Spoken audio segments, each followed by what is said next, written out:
বাংলায় এসআইআর এর প্রাথমিক কাজ প্রায় শেষ। সেই শেষের পথে ফের এসআইআর আতঙ্কে মৃত্যু। জানা যাচ্ছে নির্বাচন কমিশনের ওয়েবসাইটে তথ্যগত ত্রুটির জেরে তীব্র আতঙ্কে ভুগছিলেন তিনি। সেই আতঙ্কের জেরেই শুক্রবার সন্ধ্যে 7টা নাগাদ কালিয়াচক 3 নম্বর বিডিও অফিসের বাইরে তিনি হৃদরোগে আক্রান্ত হন। তৎক্ষণাৎ তাকে হাসপাতালে নিয়ে যাওয়া হলে চিকিৎসকেরা তাকে মৃত বলে ঘোষণা করেন। মৃত বিএলএ 2 নাম বরকত শেখ। কালিয়াচক 3 নম্বর ব্লকের চকশেহেরদি গ্রামের বাসিন্দা তিনি।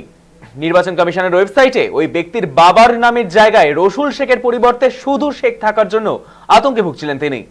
বিডিও অফিসে গিয়েও তিনি কোনো সমাধান করতে পারেননি।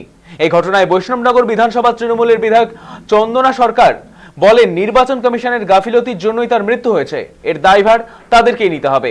গোটা ঘটনার সামনে আসতেই শুরু হয়েছে রাজনৈতিক চাপানোতর।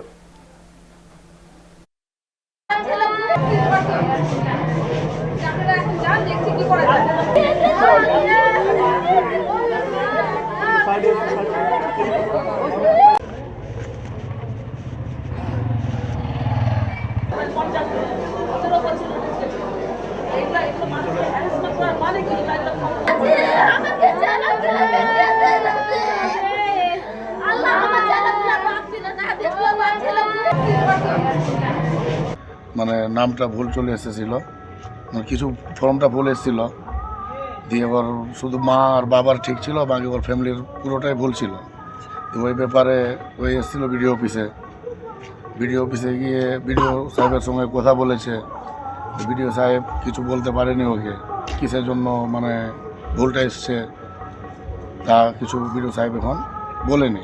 আতঙ্কিত হয়ে পড়েছিল, আতঙ্কি হয়েছিল। যে ছেলেটা মারা গেছে ওর বাবার নামে রসুল শেখ, কিন্তু আগে 2002 ভোটে শুধু শেখ করা আছে। সেই সংক্রান্তে বারবার জিজ্ঞাসা করার সত্ত্বেও বিডিও সাহেব ঠিকঠাকভাবে ওনাকে আশ্বাস দিতে পারেনি। সেখানে পাও সাহেবও ছিল, তারা ঠিকঠাকভাবে কেউ আশ্বাস দিতে পারেনি। দিয়ে ছেলেটা বাইরে বেরোয়, বাইরে বেরিয়ে হঠাৎ হার্ট অ্যাটাক করে।